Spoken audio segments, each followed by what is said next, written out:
Do you want me to sit over there I and would control? love it if you would. Unless you want to control that. No.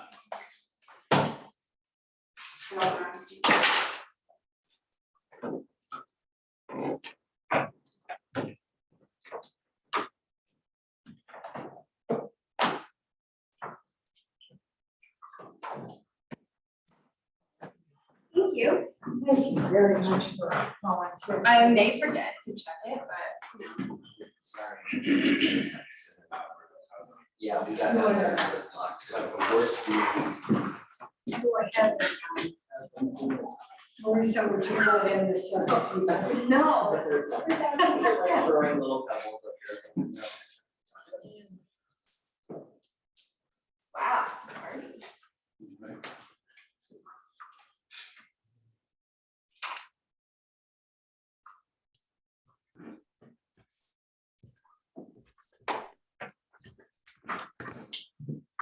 That yellow shirt is fire. Oh, I frequently, you know, you're like a superwoman and a queen. Wow. I know, she's so messed up. All right, it looks like we're getting. I really don't want anyone to know my hand. It's like a, Your hands are sort of like. it's important that everyone know that I have a lot of hands. All right, good evening, everyone, and good evening, folks, via Zoom, welcome. I'd like to call this evening's meeting to order. And we'd like to start out with the, our land acknowledgement, right? Yes. Please. Thanks, you worked. Thank you. As we connect and collaborate with each other here, we pause and acknowledge that we are living and working on unceded lands, which have served as sites of sustenance, community, meeting, and exchange among Indigenous peoples for thousands of years, including the Western Abenaki peoples. We show recognition to those who were here before us and who remain the traditional stewards of these forests, lands, and waters. We acknowledge and respect our Indigenous community members' connection to this region and remember the violence our community members and their ancestors have endured at the hands of white supremacy and colonialism. We give thanks for the opportunity to share in this place and to protect it. Thank you, Brian. With that, everyone should have received via email a copy of this evening's agenda. Note that we are going to do a second introduction. I'm going to ask everyone to please participate on the committee as we have our 8th committee member with us this evening too. So with that. I actually have a fix to the agenda. Are we Yes. on the agenda right now? Yes. Sorry, so the only thing I have to say is my name is spelled wrong. I think it's missing a C. It's like E-R-I-C-K or something. I don't know. Oh, for the minutes. For the minute, sorry. Oh, I'm sorry. We're doing the agenda. That's okay. I was like, I need to remember that one thing. Sorry, we're not there yet. Yes. Okay, never mind. Excellent. Sorry. No, that's perfectly all right. Reese, since you're chaplain, will you start off with introductions? Just a little something about yourself? Yeah, my name is Reese Kelly. I use he, him, his pronouns. I am a local business owner and I am an out and proud queer trans man. Thank you. I'm August. I use he, him, and they, them pronouns. I'm the teacher. I'm Clark Sheldon. I use he, him, his pronouns. I'm relatively new to St. Albans. I'm really glad to be here and be of service. Also, queer trans person. I'm Keith Longmore, American MAGA, Make America Great Again, America First. Republic.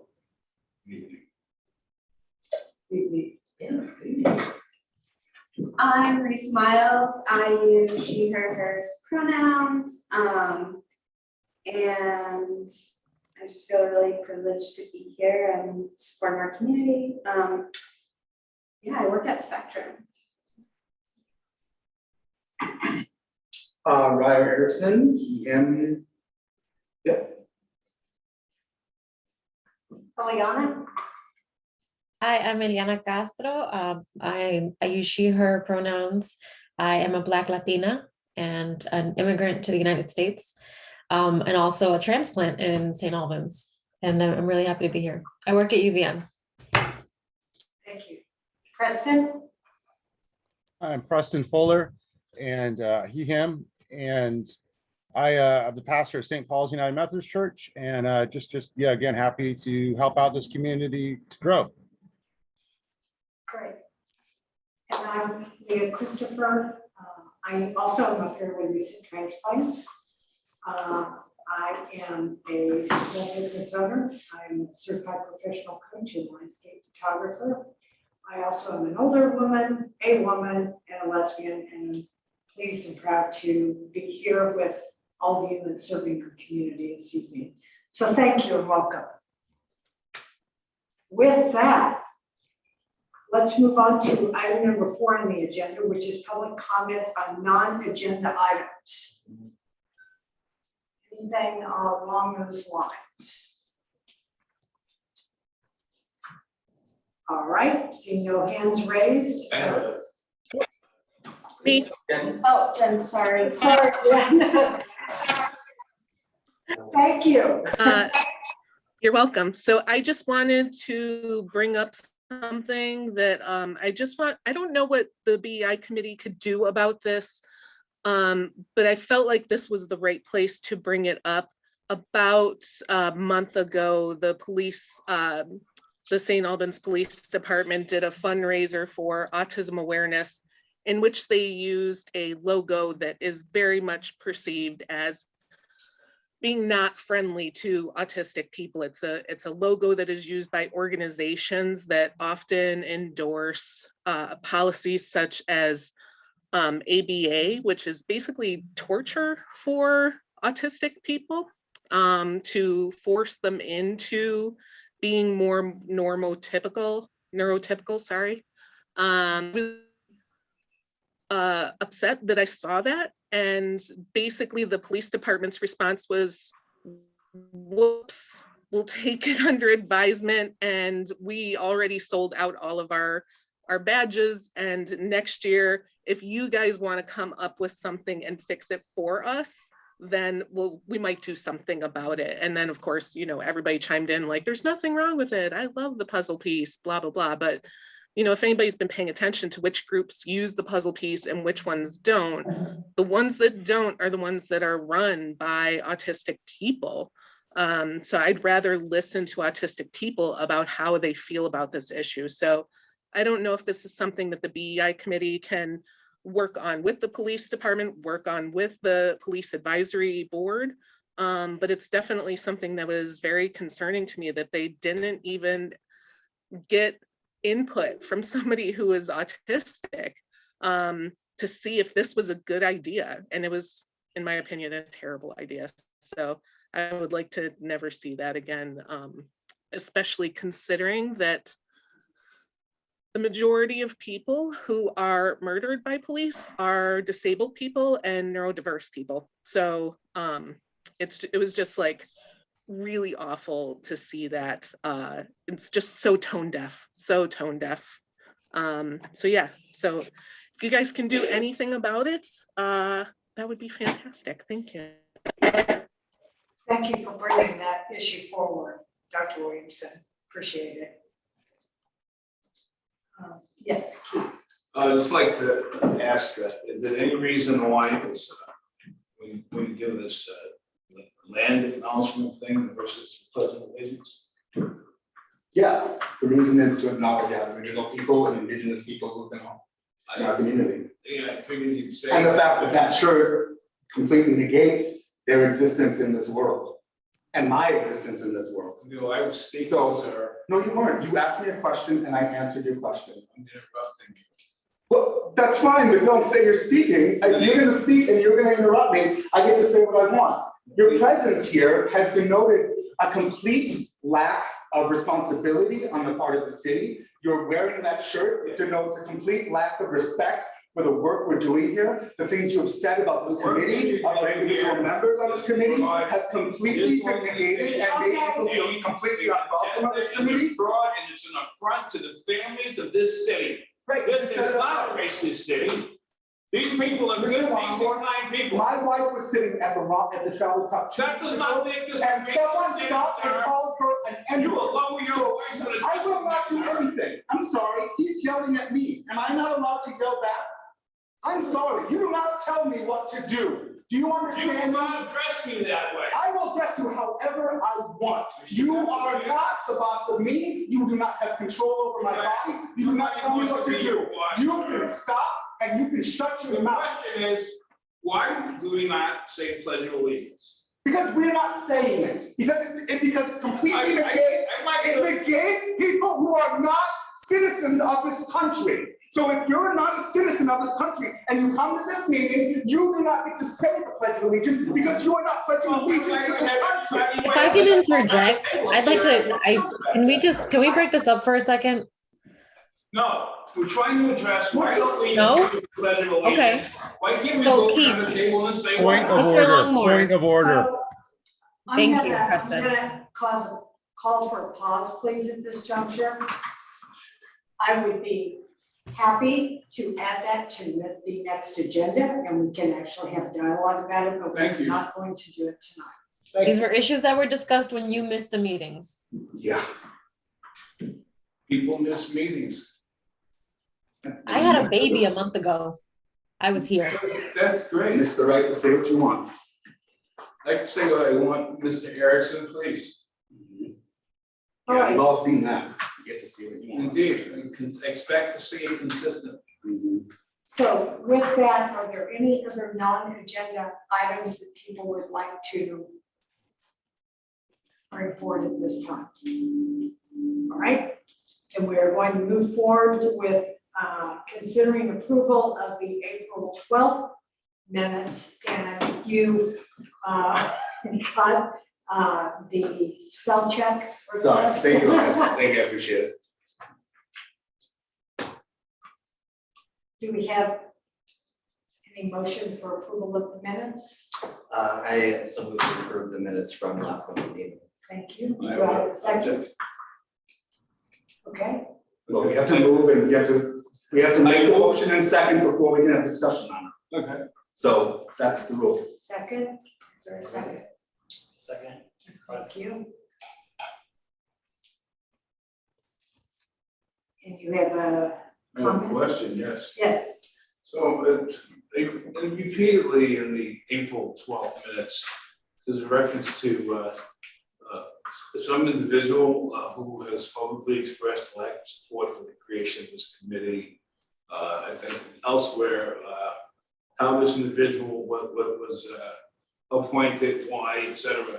Who's the individual? You, Who's that? Can you say my name? yes, you keep on more. I said it in that meeting and I also said it in the previous meeting, so if it wasn't in the minutes. it was So understood. if considering that I was appointed as you Do you were, have a question about the minutes? Because I actually think we're on the approval of the minutes. we're on the minutes, Keith. fair enough. All those in favor, please signify by saying aye. Nay. The ayes have it. All right. Reese, would you take the next agenda item, please, for us? Yeah, I'm going to, I'm actually gonna take a few deep breaths. And try to restore my own sense of psychological safety in this room while opening up to sharing something that is very intimate and personal. So in preparation for today's meeting, I was asked to share a few words regarding the recent murder in Morristown, Vermont of Fern Feather, who is a trans feminine person. And this murder is currently under investigation as a hate crime.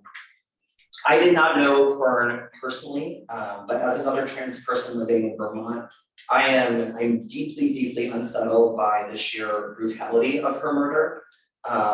When I heard the news, it felt like 1998 all over again. When I was in high school and learned that a young gay man in Laramie, Wyoming named Matthew Shepard was lynched in an anti-gay hate crime. A full 25 years apart and on opposite sides of the state, these attacks share notable parallels that are frightening. Their murders were brutal and intimate. The perpetrators had initially established a congenial relationship with each of them, and when caught, the perpetrators hid behind false accusations of self-defense. On top of this, each of these incidents occurred during a time of raging culture wars where conservative leaders were actively inspiring fear and hatred towards LGBTQ+ people. I attended Ferg's vigil, crying and embracing longtime trans friends, holding heaviness and grief in my heart alongside fear. Because Fern's murder was not an isolated incident, nor was it without context. In the past month, LGBTQ+ Vermonters have experienced a series of targeted incidences of bullying, harassment, discrimination, and violence on a local and national scale, which include the following. On April 1st, a conservative online content creator drew national attention and hate towards the Burlington School District, live streaming 2 of their community workshops, one of which was titled, Let's Talk About Gender Identity and Expression, calling the workshops, which were aimed at inclusivity, equity, and empathy building, called them brainwashing and abuse. Days later, another high-profile conservative political commentator reshared several of the clips to millions of followers as part of a commentary on how teachers are supposedly indoctrinating children. Following that, an even higher-profile pundit on a mainstream conservative news station shared the footage in a segment called Doom and Gloom.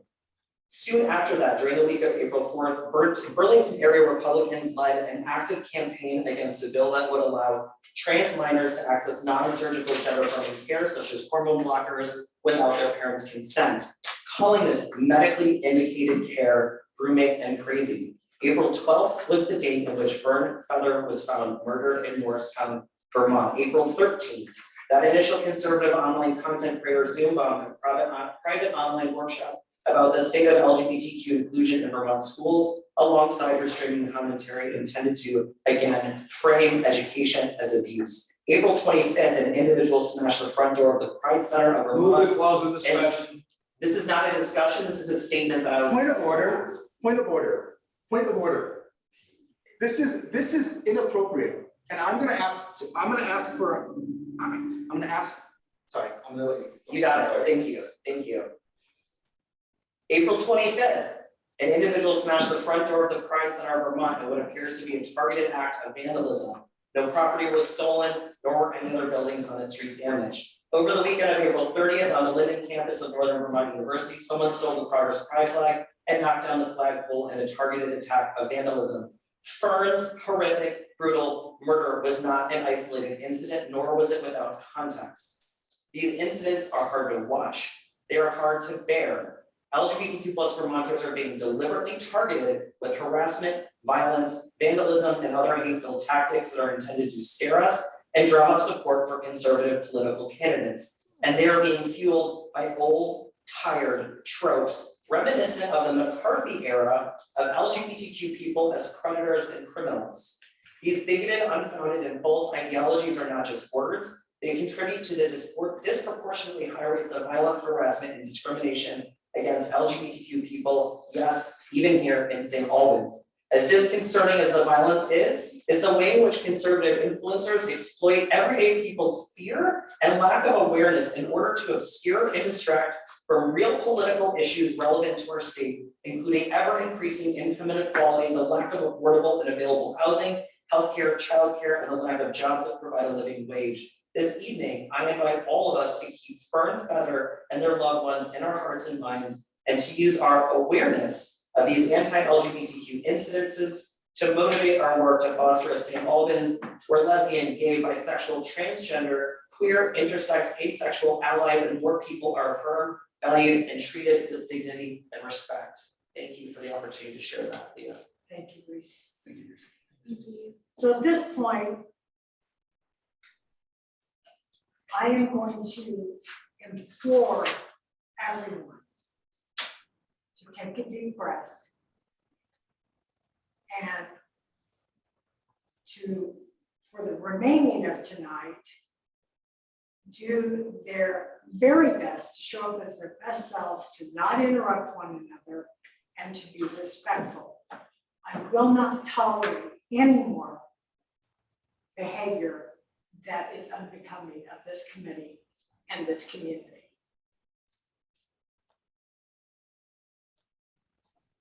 Thank you, Leah. Which parlays into our next discussion point, ironically. Before we Yes. leave, could I know that was sort of a presentation, and I'm wondering, other than those of us who are here to hear this, could this be something with your permission, if you're comfortable, to be put in the minutes or somehow? Yes, I can share. I feel like that would be really like a cool thing to get. Thanks, I appreciate it. If you would make the point, let's try to get that verbatim. I can send the actual written document. Perfect. Yep. That would be lovely. Oh, August. You didn't want to type that out. Excellent. So the next agenda item is one that is came out of this committee, and it talks about establishing the community agreement within our committee. And that has to do with how we communicate to one another, how we move forward together in a productive manner. As you all know, we were going to have this at our last meeting and time did not allow, but we wanted to talk about respectful conferencing, things, community agreements.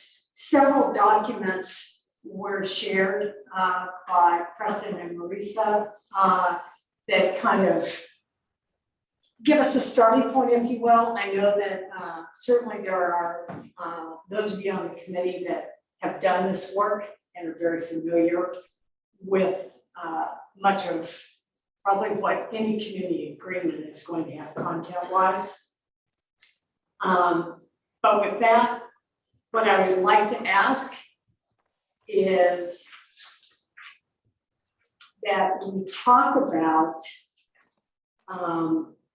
we can select one of the agreements that was provided to use as a launch point. If you want to do that, we can start from scratch. All I ask is that we really work together to come up with something that feels right for us individually and collectively when we complete this process tonight. I will say, I recognize that there is a level of angst in the committee presently, that there is discomfort, there is fear, there is anger, there are many emotions, and understandably so. Let us not keep that from doing important work this evening. I will not tolerate interrupting. I will not. So know that if you do, I will shut you down. With that said, I open the floor for the conversation. Would you like me to write on the whiteboard as we go along? Would that be helpful? Would that? That'd be great. Okay. Now all we need to do is find a pen that won't be from. I think we'll go for here. Actually, I can.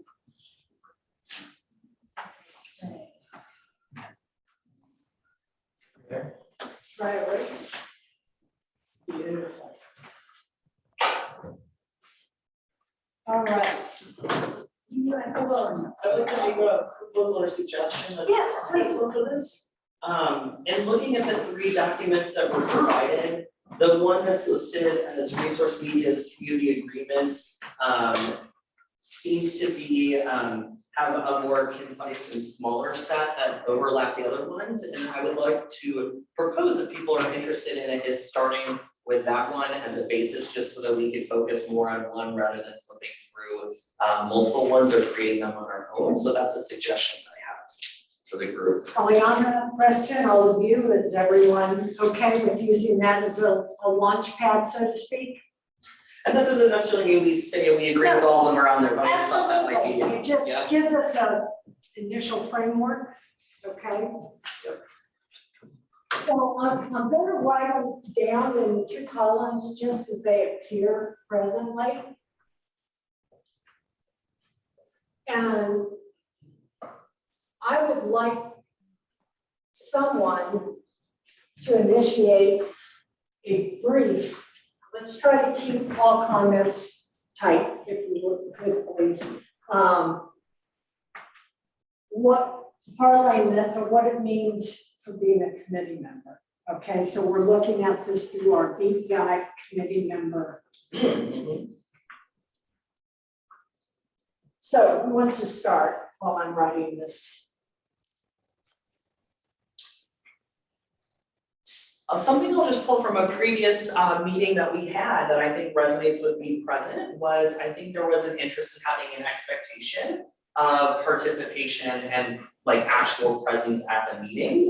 I don't know where people are feeling about that, whether we want to spell that out in any way. I do think there was a concern of what if we had members that a good chunk of the meetings they weren't here for. I think that really takes away the opportunity for another community member to be on this board. And we know that, you know, for various reasons, some are personal, some are professional, that they can't participate. But I think in the spirit of moving work forward, that was something that we had discussed. I don't know where people land and if there's a number or a percentage, but I think the actual coming on time, being here for the entire meeting or being on Zoom was a critical, I think, agreement we had mentioned previously. What do other people think about that one? Reese, I acknowledge that as well. I think just general committee forum for public places like this to allow the chair or vice chair, if they're involved, to whether or not you're going to be able to be in attendance or not, simply so we have quorum. Because I've worked with some other committees in the town city, and sometimes everybody's out on vacation or whatever, and we cancel a July meeting. So I think it's just good professional sense to establish whether you're going to be at the meeting, let the chair or vice chair know. Thank you. Yeah. Great. So one thing that I'm going to put in here, and we'll have to integrate it, is attendance. But attendance is more than just showing up, either physically or remotely. It's engagement, it's interest, it's participatory, it's a lot of anabolic words.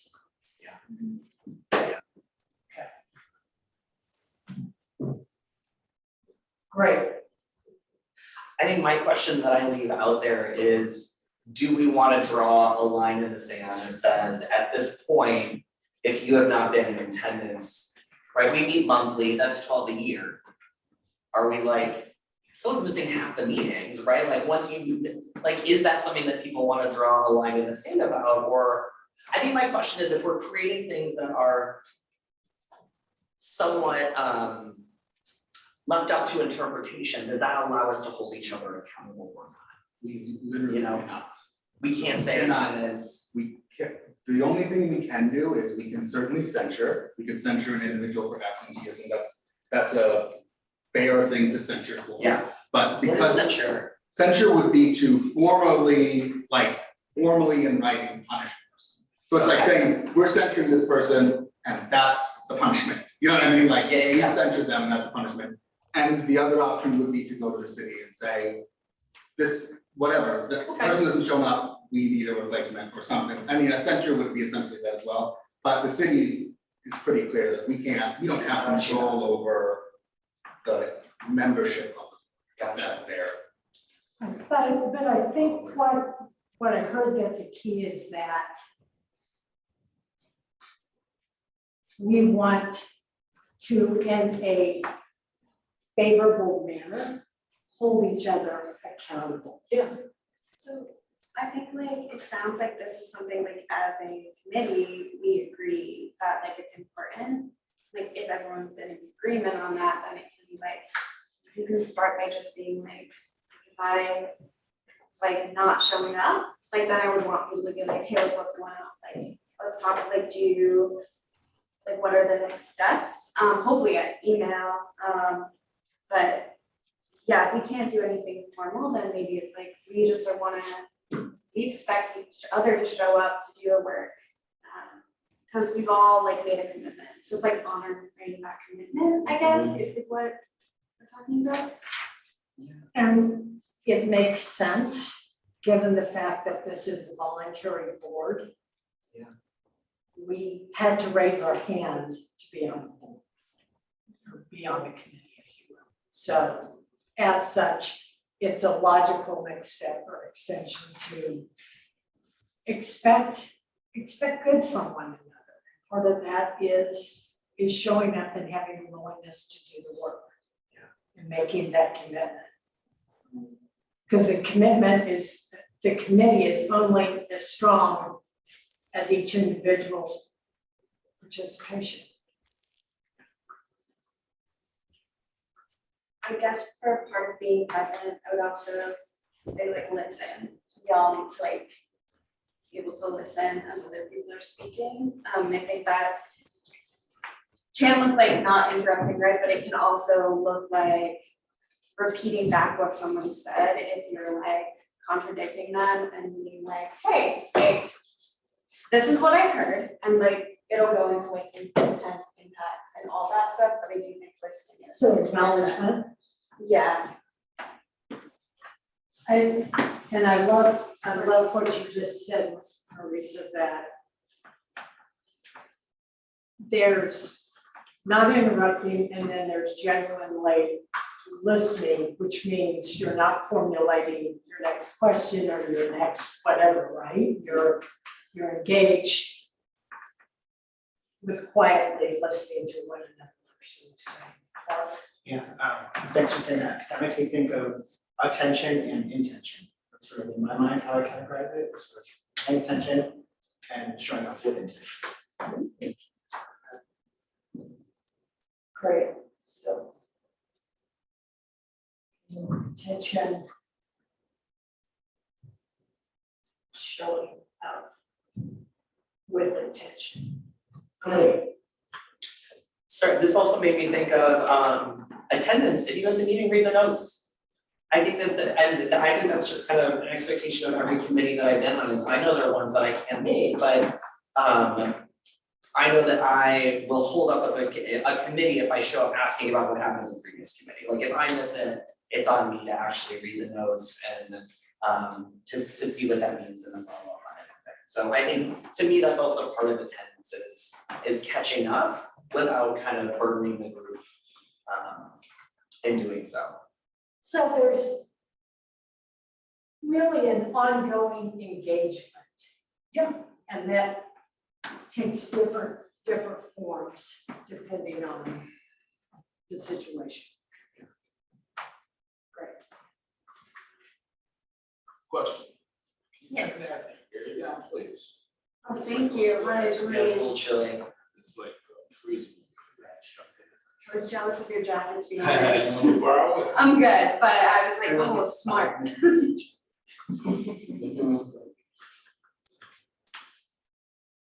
Thank you. Well, don't thank me till I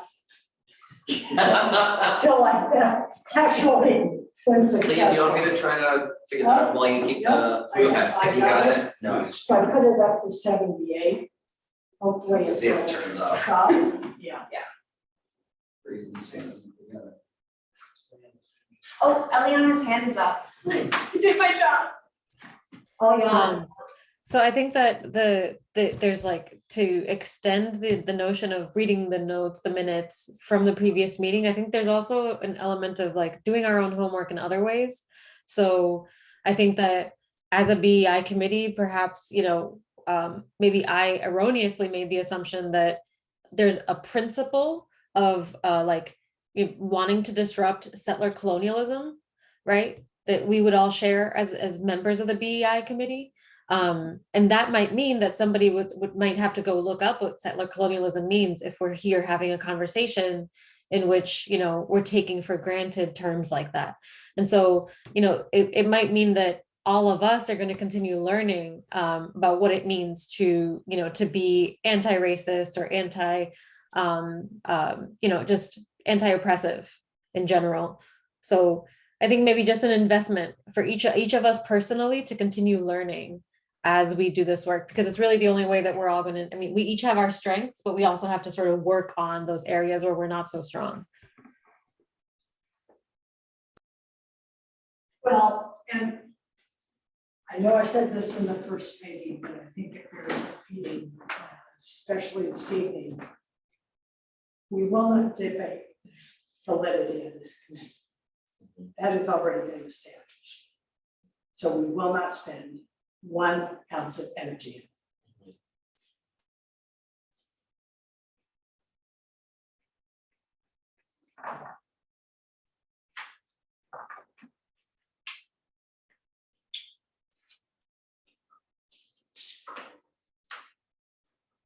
All right.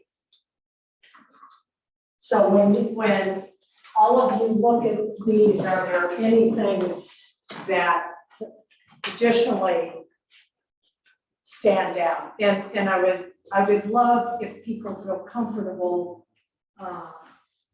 for everyone to have a voice this evening.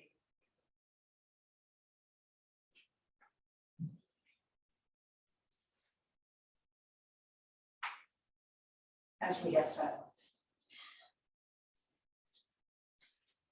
Something that resonates with me is the creating a space for multiple truths.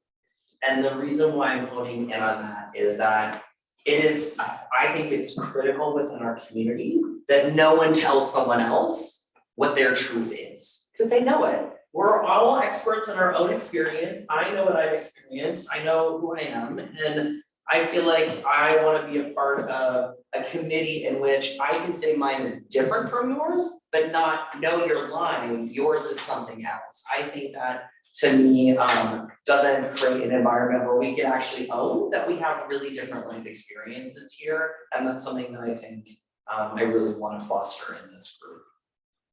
I love that because, as you said, we're all our own experts and nobody knows our experience. They are each unique unto ourselves. That also invites the respectful part of the conferencing, right? Yeah. It doesn't necessarily mean I understand your truth, but it does mean I'm respectful and I'm honored. It also allows people with shared identities to say, we don't necessarily have shared experiences. We understand that there are patterns of those, but I might say, you know, I've experienced, you know, homophobia in St. Albans, and someone else who is, you know, gay or lesbian or bisexual might say, I've never experienced it here. That doesn't mean either of our truths are wrong. That just means we have different experiences. And I want that to be, I want us to carve out that space so that no one is called a liar and that so no one is gaslit on the experiences that they've had in their lives here. I think we can't do this work if we are denying someone else's truth as their own individual experience. Great.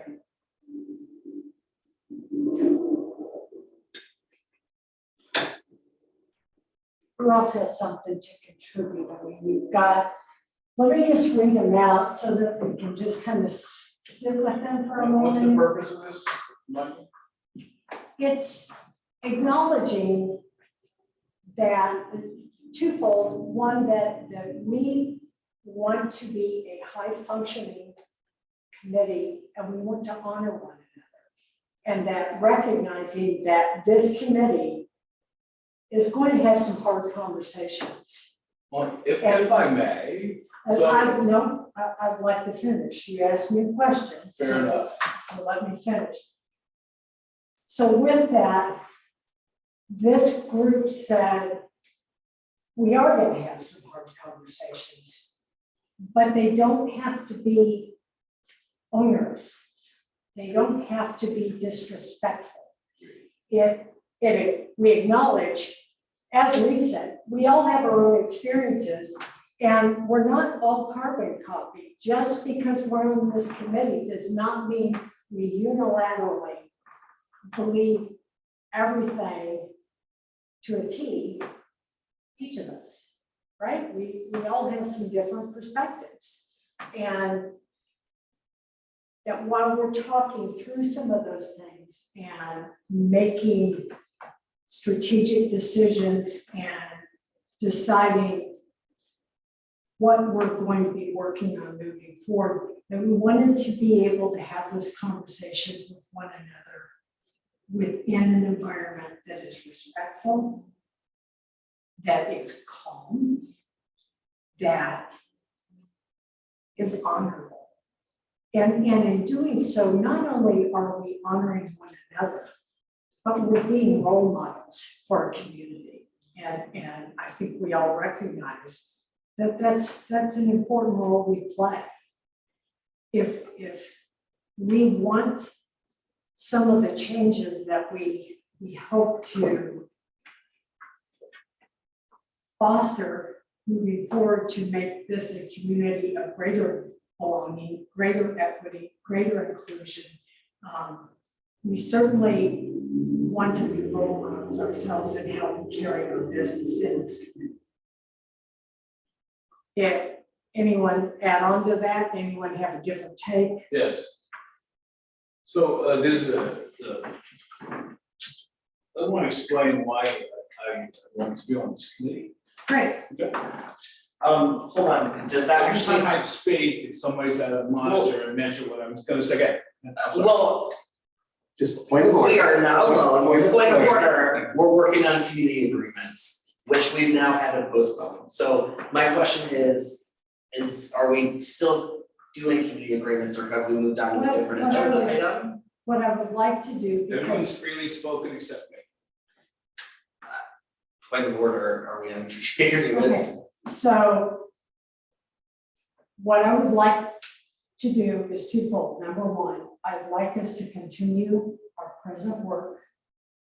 I also know that we do want to hear what you want to share with us, Keith. And we will ensure that we have time to do that this evening. It does not fall. That's very kind of you. Pardon? That's mighty kind. So, I've been disparaged and I've been vilified for the last 3 months. so I'm gonna ask By you, people in this room. I'm gonna ask you to table that until we finish with our community agreement. Again, No worries. Okay. Point of order, is that on the agenda? No, That sort of thing can be used in other business. Okay, thank you. You are able to bring up new topics and we can discuss. and Okay, thank you. that's what I was doing, given that this committee has specified that it did want to hear from Keith. That's where I was going to. Okay. Because it's not new business, if you will. Okay, it's other business, but not new business. Okay, thank you. All right. Preston, you got anything for me, sir? I'm sorry, repeat the question. I said, do you have anything that in particular that you see down there?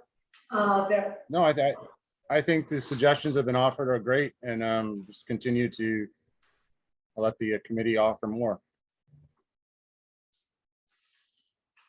great. How about you, Ryder? I think that assume best intentions and recognize that intent is different from impact are two that can go together. But I don't necessarily think assuming best intentions is always a good thing. I don't necessarily assume best intentions for everyone. I assume I just don't. So I think instead of saying assume best intentions, I think saying recognizing that intent is different than impact is important, because someone may say something, their intent may be good, their intent may be bad, but I just have an issue with assuming best intentions. I think what that does is it then allows for tolerance of the intolerable, and I don't think that's necessarily something we should be pursuing. So that would be my issue there. I want to follow up with that, because I think what is also the case is, rather than assuming best intentions, I'd rather promote that we ask to clarify where someone's coming from, rather than assuming what their intentions are in general. I think it's helpful Perhaps Assuming this intent. is clarify intentions. Yeah. Do people feel more comfortable with that wording as opposed to best intentions? Or maybe ask for clarification of intentions. Okay. That way, the onus is on the person who's maybe doesn't know. And Or just even the statement, like clarification, because it could be a like language thing. Yes. Essentially, like I know that I've said the wrong word and like felt like, oh no, that's not what I meant. So yeah, clarification in general, like is really helpful. Do you think that we need intentions on it, or should we just ask for clarification? Well, yeah, it could be intentions, it could be Sure. words, it Yeah. could be anything, Yeah. right? So perhaps we just say, ask for clarification. Yeah. So that's really important individually and collectively. I'm thinking within our committee, obviously, we're gonna wanna ask for Right, clarification. interruption. There's someone in the waiting room that needs to be let into the meeting. Thank you. I also think that I can see us asking for clarification we already have when we met with the city officials, right? We asked for a lot of clarification on a lot of different points. And to not be timid, not that this group is necessarily timid, but to not be timid about asking again, if we're still not clear. Because sometimes, right, you ask a question, you get an answer, and it's clear as mud. So we want to hold each other accountable for that. Because if we don't ask for clarification, then we have 100 different truths, right? And hopefully we can get those partly down. Great. Excellent point, Brian. All right, what do you think?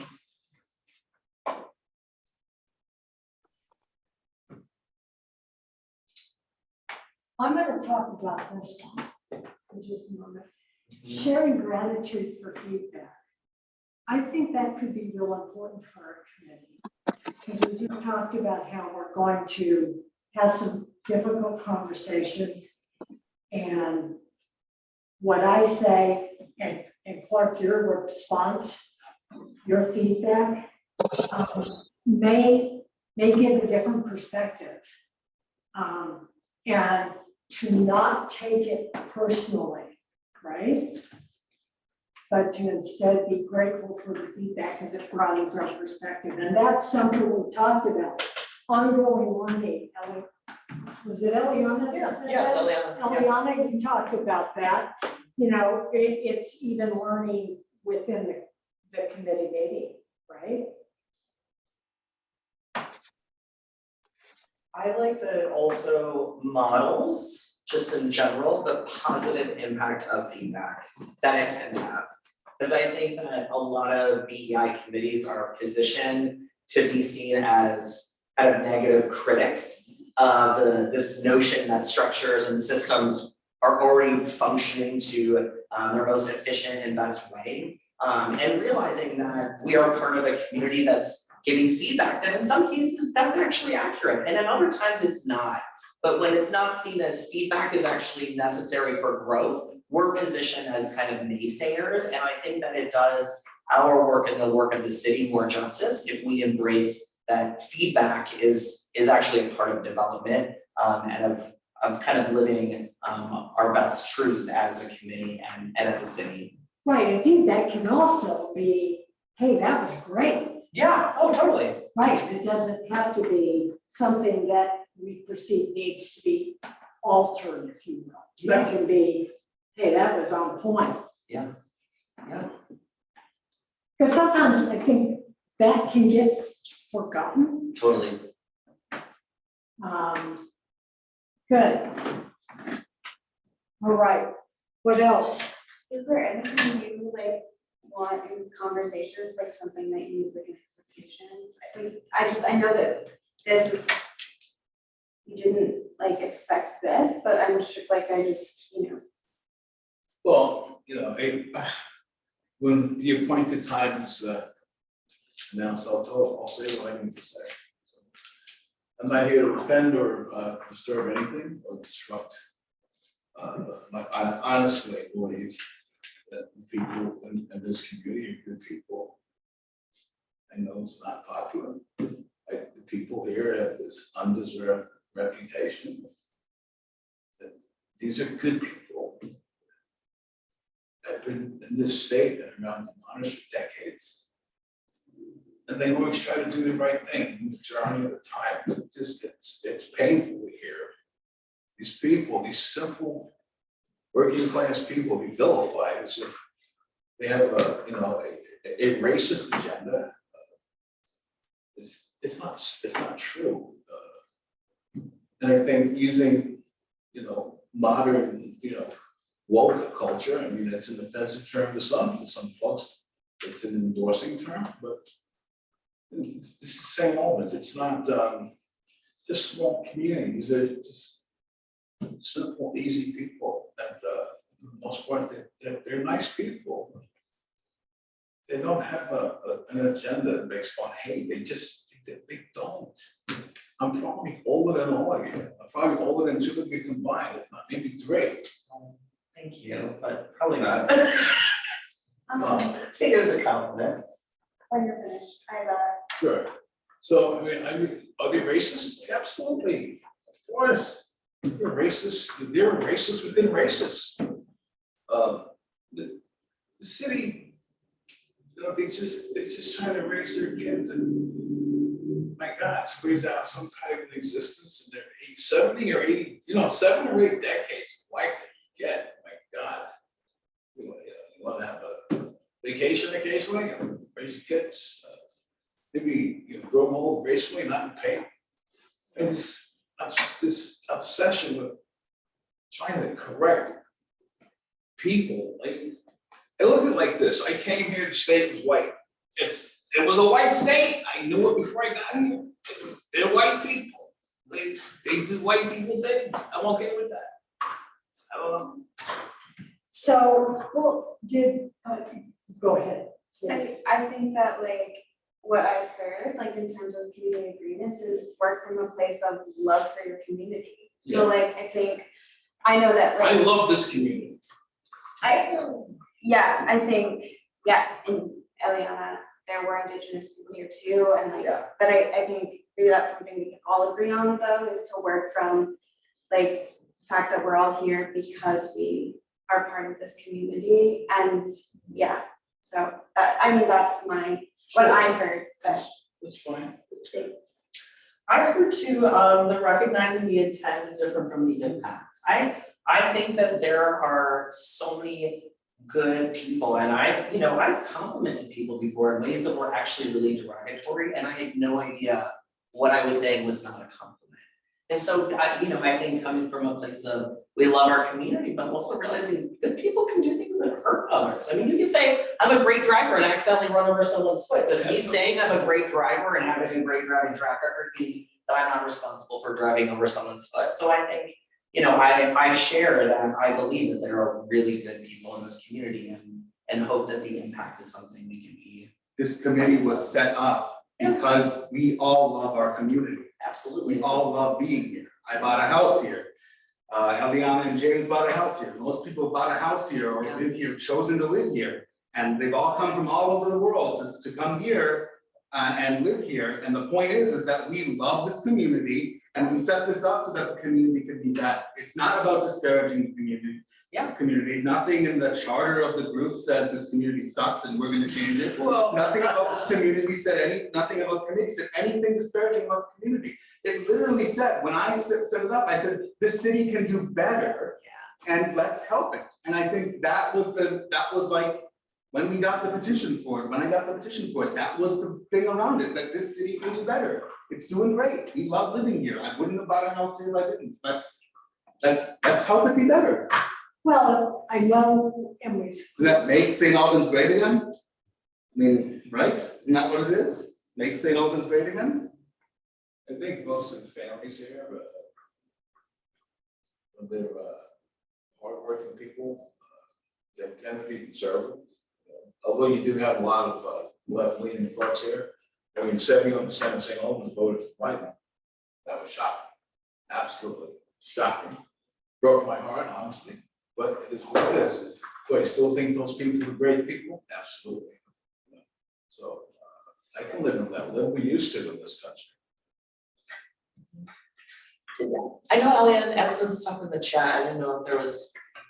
Yeah, well, and I think maybe this is a good reminder for all of us just to maybe to be mindful of never painting anything in broad strokes, right? So like we can't say all of St. Albans has any reputation, or that all of St. Albans has any type of values, or that all of St. Albans is seen any certain way. I think that there are communities within the community, and we always have to be, we should, even when we share our anecdotes, also try to look for nuance, right? And I would appreciate for us to each consider how little of one community we can know at any given moment, right? And that a lot of us exist in like echo chambers, right? Most of my friends have political views like mine, and so I can't possibly really know what the people are like who live on the other side of the political spectrum. And so maybe just while we're talking about these being good people, right? And we're admitting that good people can also be racist. Maybe just thinking, well, there is good in this community, and there is also at the same time a lot that needs to be expunged, and there is hate, right? We know that there are actually hate groups operating, recruiting, expanding here. And so even if we love St. Albans, we have to also be open to acknowledging that there is a really pernicious, dangerous sort of movement afoot that we should be concerned about. Well, I wasn't aware of it. Gracious. And I want to say, I personally found this conversation just now to be what I would hope for, that we may not all have the same viewpoint, but have some constructive dialogue around it. Great. Marisa, you made a point early on in reflecting when you heard Keith said that I think was now one of the points on the community agreement. Like something about like loving our community, is that something that we feel should be a community agreement, or it was just a reflection? I mean, I would be open to other people's ideas of like, I think working from a place of love can always be, or can often be productive. But I don't know, it's what other people think. I don't just hear love though, I hear passion. Yeah. I hear passion for our community. And that takes a lot of different forms, right? That can be love, that can be we can and want to do better. I mean, and Yeah. Keith? Well, we just came through a horrific, COVID-19 phenomenon. Our town, taxpayers, the list, county, state, devastated financially outside of support from Washington. I mean, the money's gonna run out, and people are gonna have to turn and look at the community and say, "Whoa, wow, this was, do a true assessment." And but before we get there, I think we need to celebrate the fact that we overcame that difficulty. We survived. Okay, I think there's still cases but we should celebrate this city and look at what's good about it and embrace that. So that people can feel good about being here and maybe be inspired, motivated to, I don't know, start a business, do good and get involved in nonprofit. Let's celebrate the place.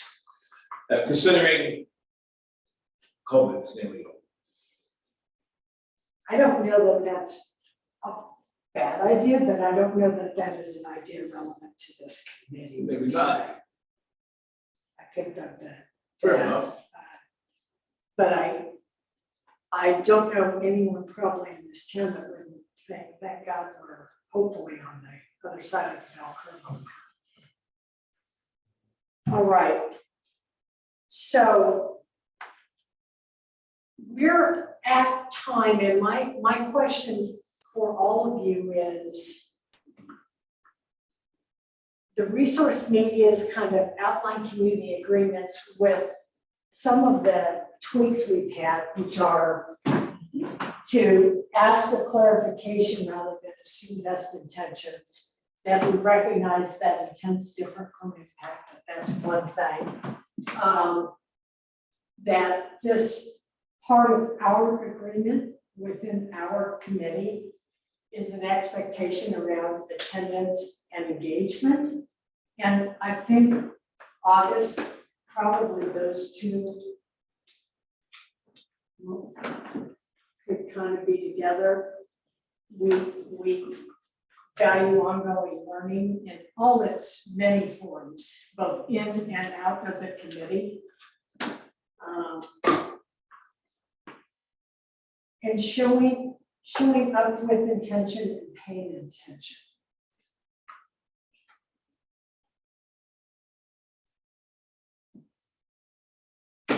How do we feel about that? One before you answer, one thing we could do is August, we could get that pulled together and take another cursory look at it next session, next committee. Because I'm gonna be real honest, I think there's a lot going on tonight, both said and unsaid. And I think that will give people an opportunity to reflect a little bit by having that and taking one last look at it before we have an actual vote on it. Thoughts? I have a process question for this. Okay. Is it so, if it's something that we are to vote on in group and that would help to be kind of maybe reframed in a way that's a little more digestible based on our notes of the discussion, is it possible in between now and the next meeting for us to see what the reformatted thing is and decide, do we actually need to open up a broader conversation or can we just vote on this with minor edits? Because I feel like I can do a monkey poll and you say generally good or needs work. And we'll kind of know from that. I'm also wanting to be respectful and stay within open meeting laws and all that good stuff. Yeah. But I mean, August, I don't think there's any issue with us pulling that together, do you? Okay. I think we can have it back to you within a week.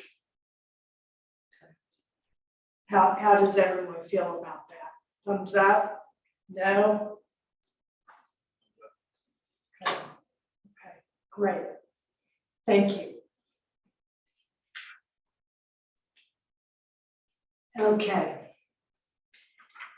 So the next item is that we have been approached to see if we would like a BEI committee representative to participate in the rec manager interviews. So there will be about 6 interviews for the first round, and they'll last about an hour apiece, and they'll be split over 2 days. Then there'll likely be a second round of interview of up to 3. again for another hour. They're looking at first rounds interviews tentatively are scheduled for May 18th and 19th.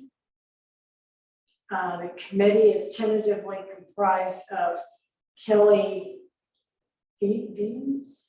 Yep. Okay, thank you. The rec director, Isaac Bishaw, the pool manager, Morel Bunbury, the rec commission member,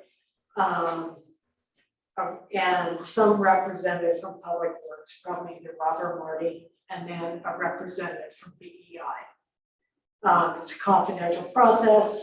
They envision selecting up to 6 candidates in the first round, second round likely then to be scheduled. So I put that up. I think it's a great opportunity. We've talked about wanting this kind of engagement. So the reason this committee was pitched was because of the former rec manager. Right. So I think this is really important. Yes. And I think it's good. So I would like to make a motion that we, that we put someone or recommend someone Okay. from our committee. Okay. Second. Thank you. thank you. All those in favor, please signify by saying aye. Discussion though, No, do we know what the times are? I mean, it's one thing to say we want someone on there and then no what, one's no, on it. what, You know what I mean? so I asked, We need to nominate someone. Yes. yeah, we need to nominate somebody. Nominate Reese Kelly.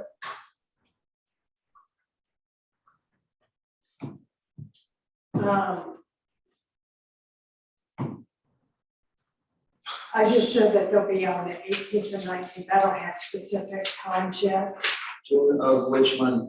of May.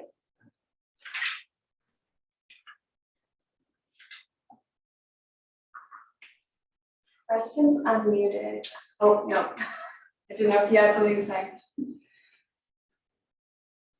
So we have a nomination for Reese on the floor, but should we check if, like, Well, I would like to know who's interested. Yeah. And because what I asked is, I said, I'm assuming all the interviews will be in person at City Hall during the traditional workday. What are you expecting for the time commitment, that type of thing? So that's the information I got back. He said that if no one can commit to that much time, we could just do the second round. He said, I think ideally they'd love us to be part of the full process, but they also understand. I'm not available on the 18th, and I might be on the 19th, but I'm interested. You are? I also think it would be great if we did more than one person. I mean, that's 6 interviews, 6 hours during regular working hours. It's probably hard for any one person to make that commitment to be able to do so. But they're gonna have to, because otherwise you. Oh, I know. I would like us to. I personally cannot make the commitment of 6 hours during 2 business days. Wednesday, the 18th, I'm not available on Thursday. I could try to make myself available. What's there during the day? Yeah. I definitely can. We can. Clark, what about you? I was just gonna say, in light of not knowing all the information we need to know, is it possible to have a pool of not really interested people? Thank And you. then when we get more information, like, figure it out? Yeah. Well, I think we need to have a first up, a second up, because I'm gonna get the information, right? Yeah. And we're not gonna be back convening, so. You available to? Those 2 days. We can't pull it like jury duty, so, yeah. so who is available? I'll just say as someone with kids, I think maybe the only person with kids that'll be the age of the rec, that'll use the rec, I'm certainly happy to go. Yeah. Yeah. Okay. Do we have to move to appoint Ryer? Yes. Oh, move to appoint Ryer to be on the interview committee for the rec program manager. Second. Keith second, all in favor, signify by saying aye. Okay. All right, so I will let don't know. Be in touch with you.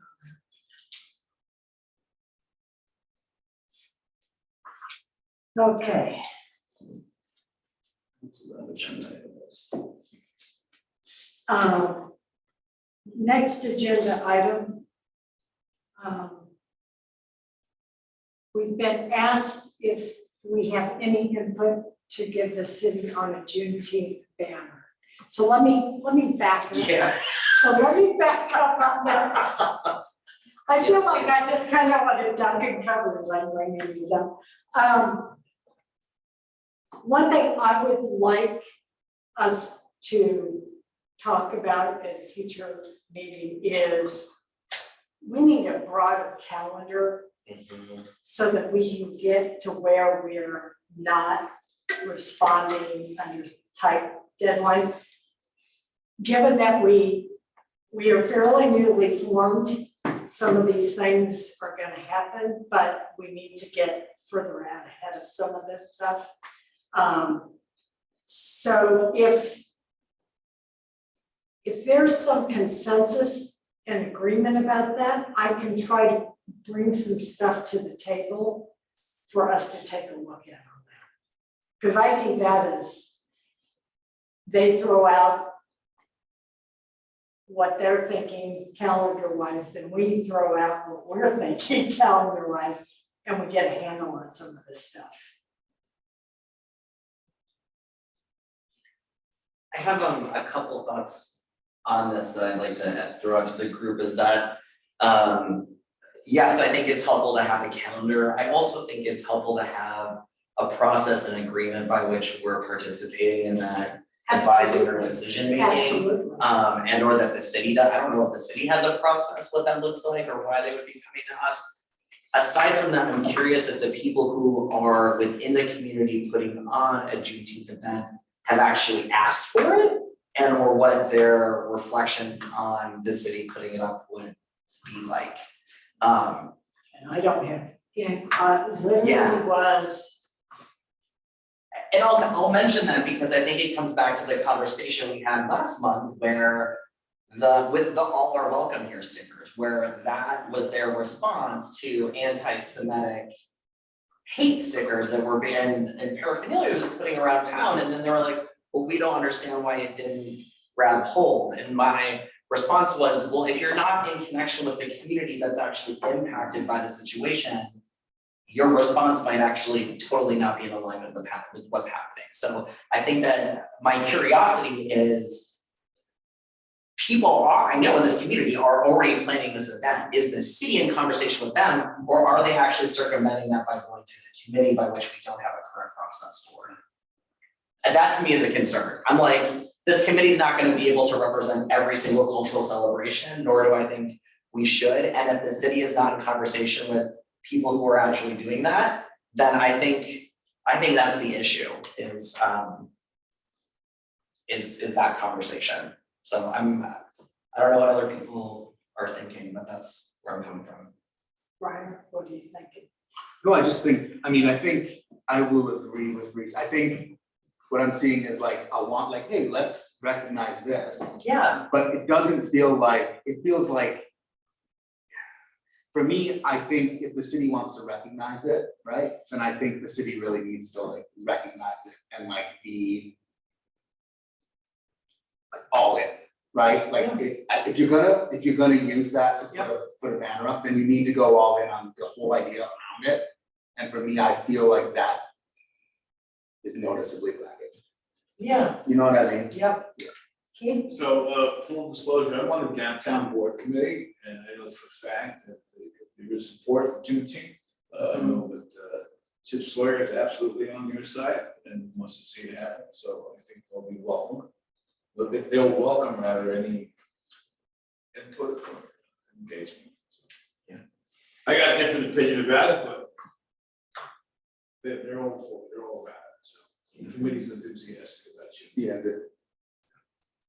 I mean, but they are, I think, in Ryer's point, which is they're enthusiastic about the banner for Juneteenth. Well, also the park and the other activities surrounding the date, so it's very supportive, believe it, to my surprise, actually. Okay. Enthusiasm is very high. Well, and I think here is probably a good example of good has different definition based on whose prism is looking through, right? So your good's not my good, it's not your good, so I mean, they're all different, right? But I think the general gist I'm hearing is there is a Juneteenth committee and that they would be a more appropriate group for the city to be reaching out to. Is that accurate?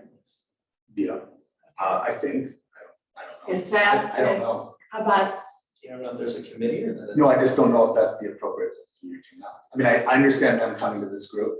My question would be, what are they tasking us with, to design the banner? Because it's late. We have to do that tonight. I guess I just don't understand, what are they tasking us with? To design the banner? if we had any input in on what we would like to see the banner look like or say or whatever. Call Chip. Contract with Jeff. It's a curious request. Okay, I don't know. If we're asking us, I'll tell you what I want to see on the Juneteenth banner. I want to see the Juneteenth flag, and I want to see a sign that says Black Lives Matter. Easy enough.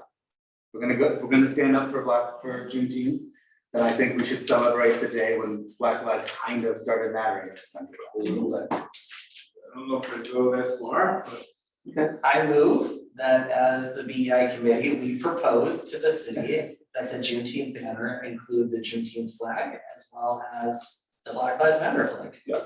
So 1 second. A second.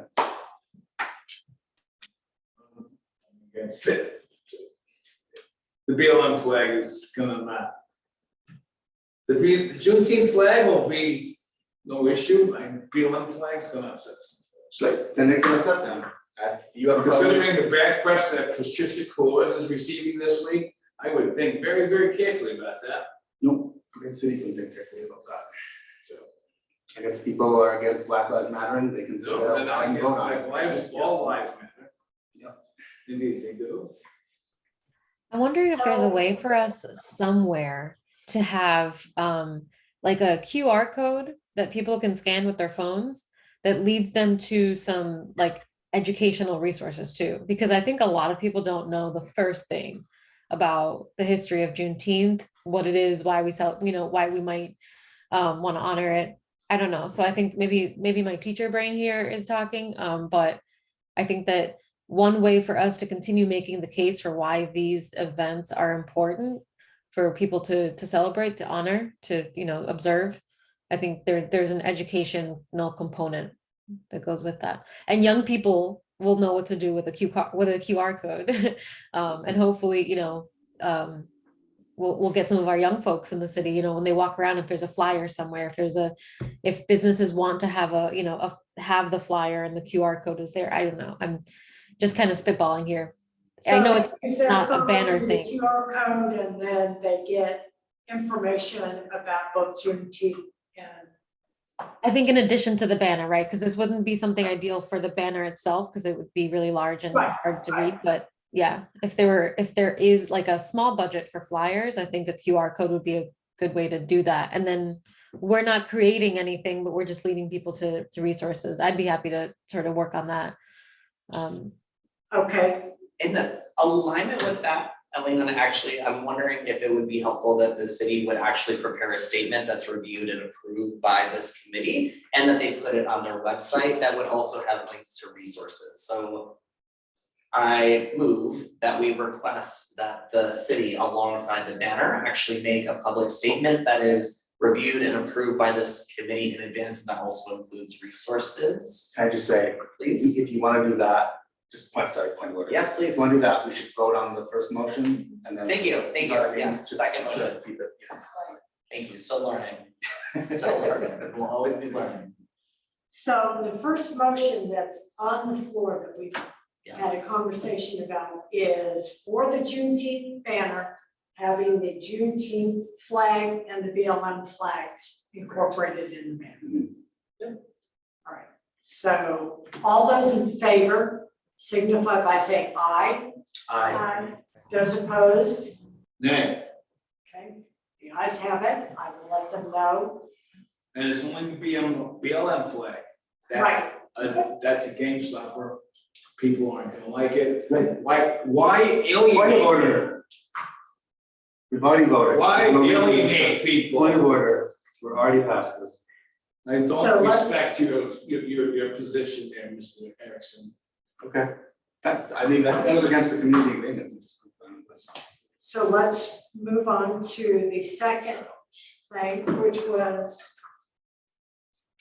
Eliana's suggestion about the QR code, and that you'd be willing to facilitate some resources listing that could also be tied into the public statement that we would review and approve, and then when they put up the statement, we'd have the resources there. We'd also hopefully have it through the QR code. Right, so it would just be the banner itself, but printed so that folks could put it up on their storefronts and things like that. And then the QR code is, I think, could also take them just directly to the statement that Reese mentioned or something like that. But Yeah, I think like that, I was thinking, because the idea of having resources and knowledge is great, and I wonder, because sometimes the city will have pages for certain things, whether it's a page that has their statement plus those resources, if the QR code actually goes to the Yeah. city statement with resources on it. That's where I was going. Right. Does that sound? Yeah, so Okay. it's gonna be the banner printed just very small, that a shop That's on like a placard with the QR code. would have the code Mhm. that's there on the website. Mhm. Perfect. Okay, do I have a motion for that? Yeah. Motion, so moved, seconded, What's the motion? about having the public statement be reviewed and approved by BEI in relation to the Juneteenth. And then hopefully have a QR code so that kids can scan that. So there'll be a very small placard in stores available. They scan it with their phone. That takes them directly to the city's website that would have the public statement and a listing of resources so people could learn more about what Juneteenth It's is. not a bad idea of having the city filter its comments to this committee is gonna be a problem. So I don't think that we should have approval of what their comments are. Let them say that, do their own thing. Why do we have to influence what they say? I think because they asked us to be an advisory body on these matters. I think for this purpose, it's really in alignment with this committee and its function as created by the city, that they're actually looking for it. Because as we all know, and we've said it here, you said it, Reese, we'll say something and we may have good intention, but it not hit the audience right because we didn't have the nuance. What gives us the authority? I mean, what? The city. The city, that's. To approve their comment, the city council, For elected this- officials, folks that were elected by the population, so you want to give them permission to say A or B? I The mean, city council actually doesn't write it, it's the mayor's statement, and so it would be asking that the mayor would make the statement on behalf of the city that we would approve it. subject to our approval. Yeah, we were created as a group of advisors. Well, I oppose that, but again, listen. My question, Reese and Leah, is the mayor, the city council has a meeting before our next meeting in June. And that's likely where the Could be a resolution. declaration, it was last year. It was last year. So my question is do we have to then call a special meeting? I mean, can we approve something like, can we do that without breaking open meeting laws and, you know what I'm saying? Yeah. What if, okay, let's. do we just ask them to put the, I mean, are they doing the same resolution as last year? We could say what we want you to do is to make that public on the website with additional resources, or would we really be requesting a new statement? I wonder if it wouldn't be helpful just to vote on this motion, vote it down, and then just suggest that maybe they work with one individual. And then we don't have to worry about open meeting laws. We can approve like reasons we want them to Perfect. do. You know what I mean? Then, or maybe Eliana wants to do it, but then we can just have one person. We don't have to have a meeting where they. I will, Yeah. yes, so Yes, thank you. Yeah. Because we're really short on time too. I'm looking at the calendar. We don't have many, we don't have a lot of time before Yeah. right, Juneteenth. okay, so there's a motion on the table for this. And the sentiment is to vote it down so that we can have a different motion. So all those in favor of us reviewing and approving as a committee signify by saying aye. All those opposed? Nay. Nay. Okay, the nays have it. Now, with one person, my question would be, would it make sense for that person to be Eliana since she's also working on Yes. the resources? Yeah, good point. And I also think she has the lived experience too. Yeah, absolutely. And the chops professor. Yeah, doctor. Dr. Clara. Would you, so before that becomes an official motion, Before we volunteer you. I'm curious if you are open to taking that on. I am, yeah. Okay, great. Okay, so is there a motion?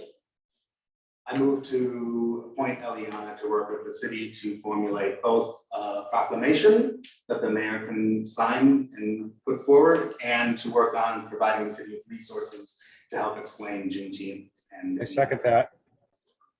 Right, so. Prior, Preston second, okay, all those in favor, please signify. Oh, any more discussion? Thank you. I felt like we already discussed it.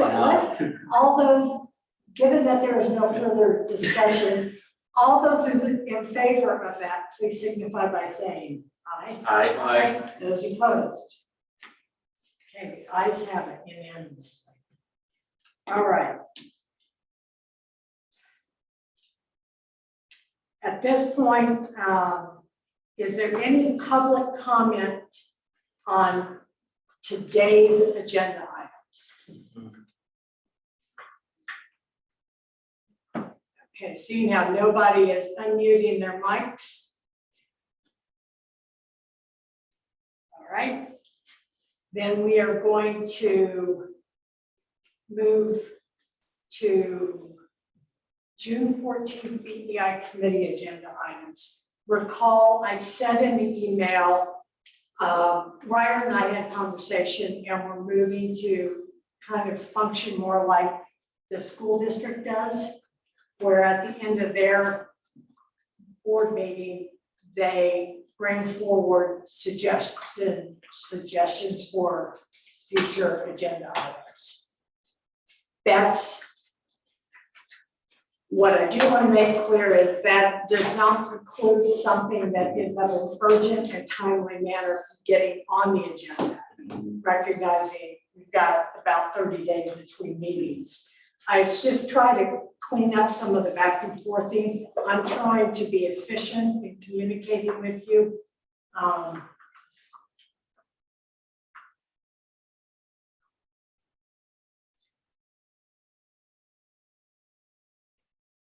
Okay, so we'll probably have the community agreement back on there.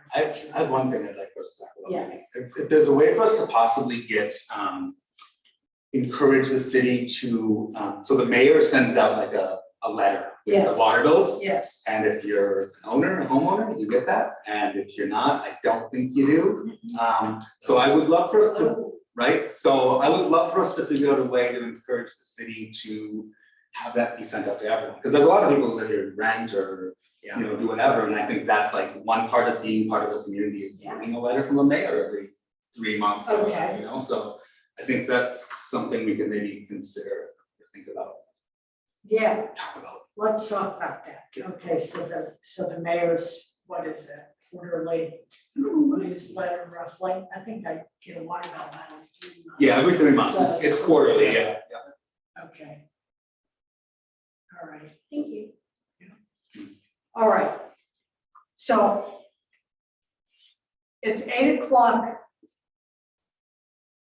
And we still need to have a brief conversation from and with Keith. I would like to have that be no more than 10 minutes. You can do 5, it's not much. Okay, and I would like it to be non-accusatory on all parties. It's understandable, given that we are all very passionate about our perspective, our lived experience, our beliefs, our values. I would simply ask that it not degenerate.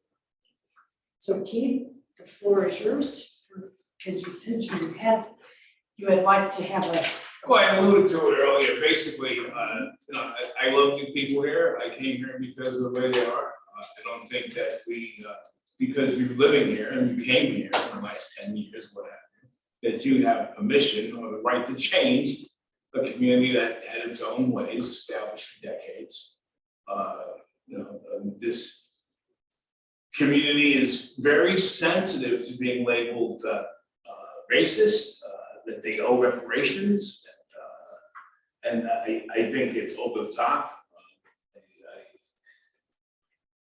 I respect the people here, and I just from speaking to folks, they are very offended at referring to their community as a racist community. It's upsetting, and just because 1 or 2 people don't like that and that they don't care about that, it should be considered.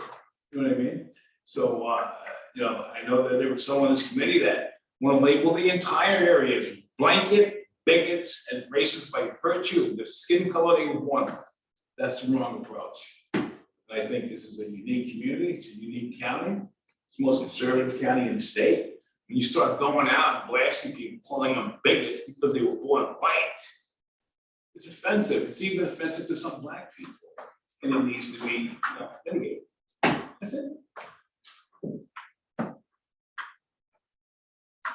So I'm curious, given the charge of this committee, what's your interest in?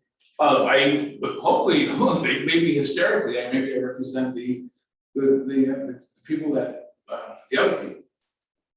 I represent the people that live here. I don't think anyone's of the same mindset. I think people are flexible. They're not dyed in the wool, hardcore, tread on the flag wearing folks. They're just people. And the approach and the things that have been said are over the top. I mean, a lot of folks are very upset. A lot of families are very upset about the removal of the ESSER funds. Their opinions weren't even considered. It's just like rushed and implemented, and people are upset about that. No one in this room, maybe no one in this committee cares about that. I'll tell you, the people who have grandchildren here, who have great grandchildren here, people that have been here, people that have sent family members to fight and die in our wars, people that have paid taxes in this community for 100 years. They have feelings too, okay? And they're not being considered, they're being relegated to this, these racist abominations. And, it's upsetting. I have family in Chittenden County, in Addison County. And, some of the folks in this room know my ex-wife, obviously. Vermont racial justice, Christine Harris, my ex-wife. Richard Kemp's my father-in-law. So I've seen both sides. I've experienced racism, but that does not make this a racist place. Be very careful about labeling everyone here a certain way, because there'll be blowback. it's already occurring. And it's necessary. Most people will agree that people should live and let live, and I think the majority of folks here do have that mindset, live and let live. That's why I live here. I take great exception to the place being labeled as a reparational, cauldron of bigots and racists who want to do racial and transgender violence. And it's just not real. It's not real. Well, And undeserved. So- I'm gonna say something about the real. Fern Feather was stabbed to death. Okay, so it's got nothing to do with St. Albans City. What's that have to do with the people that live on Lower Newton Street? How are they guilty of it? How are the people that shop in the Price Chopper up the street, how is it that they're? My children were called the N-word while walking through. So what? I've been called the N-word too. Great, so what you understand is there is I've been racism. beaten because I'm black. So what you understand is there Wait a is second. racism here. And what you're not saying, what you're not being honest about is that no one has said that everyone here is racist. No one has said that everyone here is bigoted. No one has said that. And you're making things up. You even, even that this is the most conservative county in this, it isn't. Go to Northeast Kingdom, sir. No. No, what I'm saying to you very clearly is that you're saying things that are untrue. Listen, my No one grandson has was on said the bus anything. that was And empty by a bus if driver. you would like My to, grandson, 10 years old, was dropped off and because of if his you would color. like to say, if you would like to label Arrogant everyone that you here are, sir. as simple, that's offensive to me. These are not simple people. These are complex people who live lives. They're not simple. That is derogatory in itself. There is racism here. There's racism everywhere. And what we're trying to do is make this little corner of the world You're not better. gonna correct But me. nothing we have Racism said is, nothing we have said People is have the right that to be everyone racist. here is racist or that everyone here is bigoted. No one said that. No one's called for reparations. No one's done any of that. But you're just throwing out these key phrases as if this means something to us, and it doesn't, because no one sitting at this table has said anything that We you're all know claiming we where have. that's coming And so what I would love for you to do is just acknowledge that when we talked about painting with a broad brush, you have just painted people here with a broad brush. Absolutely. Right, but that's not okay. None of us have painted you with a broad brush. None of us have painted. I've been Okay, well- vilified, I've been threatened, people try to get me fired from my digger 7 days. Our business has been threatened, people have made hate calls, believe me, because of things that have been said by people in this very room. Okay, I have almost lost my job. Okay, I have been absolutely vilified by people in this room that I never met until tonight. That's a fact, so how is that okay? So I think you might be talking about me. Equity.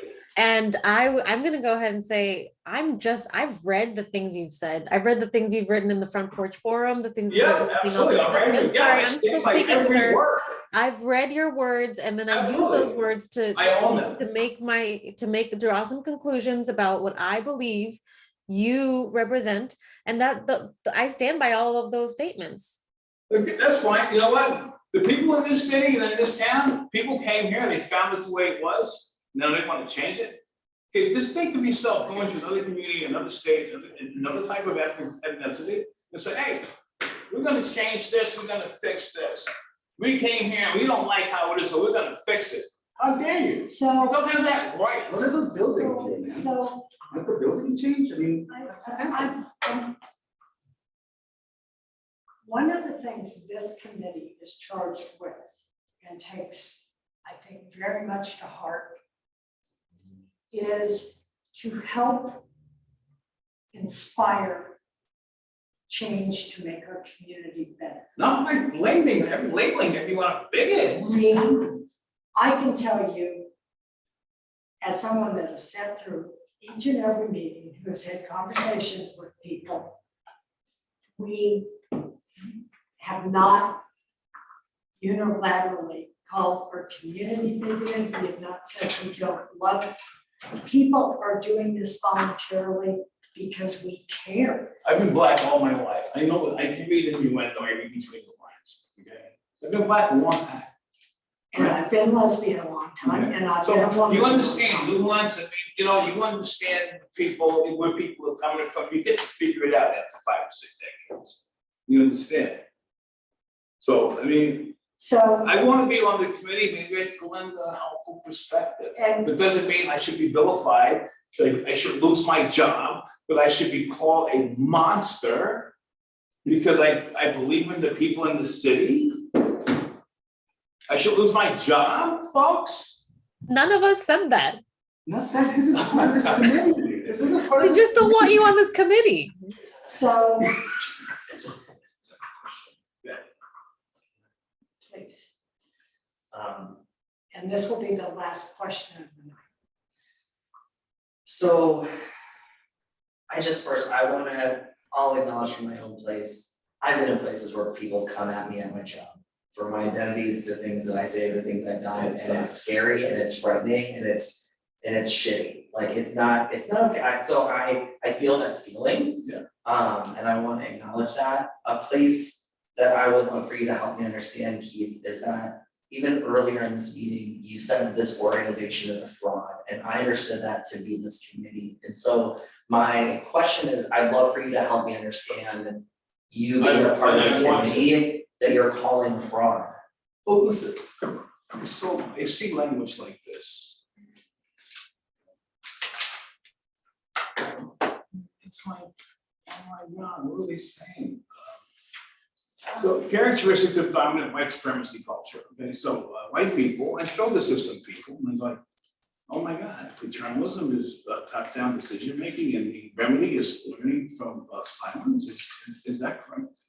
Some of these things are very upsetting to everyday people, to people that work at the hospital and work at the managerials. They're not like this. I mean, am I not a writing person?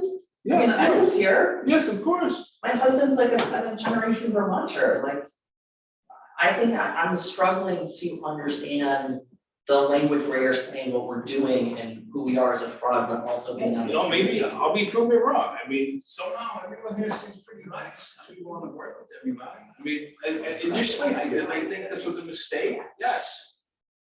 So have you changed your opinion on that? You know, I think some good can come of it.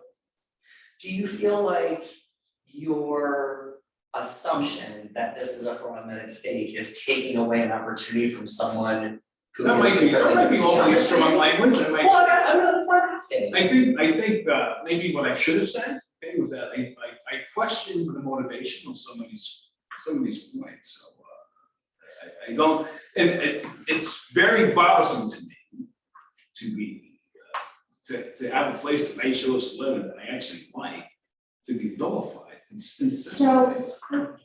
So I'm gonna stop there. I want two things. Number one, I believe wanting something more and better for our community is not equal to vilification. I will say that. Preston, you have the last word, my friend.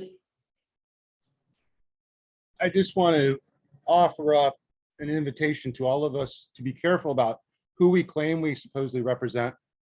I serve the largest church in this county, in this town. I serve a church that has been here since the beginning of this town. I serve a church of congregants who are the entire spectrum of politics. Many of them have family names etched into our stained glass windows from centuries ago. I can say without hesitation that some of them, many of them who have been here literally for centuries, who are farmers, who are gun owners, who are hunters, want to see systematic change around racism and homophobia. I don't think that we can claim that because someone's family or business or institution has been here for several generations means that they are automatically against what this committee wants to do. The people of my church are thrilled that I am on this committee to help bring change, necessary change. I do believe, Keith, that it's great to have the voices from others. I do want to hear in conversation people who are concerned or wonder why we are here or feel threatened, because I don't want anyone to feel threatened. I don't want anybody to think that we're here to trample over their lives or their ways of being. But I think we just need to be careful about who we say we speak for. And then I'll stop with that. Thank you. Appreciate that. Thanks, Thank Preston. you, Preston. So I'd like to thank everyone for being here this evening and for your contributions. This was an important step forward with the community agreement and the dialogue we had this evening. So thank you all for coming, and our next meeting will be June 14th. Flag Day, Keith. Flag Day, no flag, wow. Maybe say pledge of allegiance that night. With that, we are adjourned. Thank you. Thank you. Thank you for cheering. Bye, Zoom. Nice to meet you in person. Likewise.